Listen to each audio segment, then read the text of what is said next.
Hello guys, আসসালামু আলাইকুম। আপনাদের সাথে আজকে আমার ছোট্ট একটা রেসিপি শেয়ার করতেছি। আপনারা দয়া করে আমার এই ভিডিওটি দেখবেন। বাসায় আপনাদের ছোট মাছ থাকলে কিভাবে মাছ রান্না করে খাবেন, আমি আজকে একটা ছোট্ট রেসিপি শেয়ার করতেছি আপনাদের সাথে।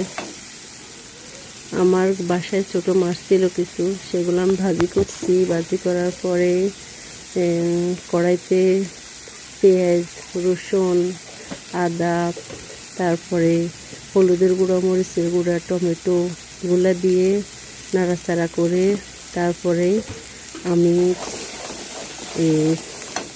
অনেকক্ষণ নাড়াচাড়া 10-5 মিনিট নাড়াচাড়া করার পরে আমি মাছগুলো ছেড়ে দেবো এখানে।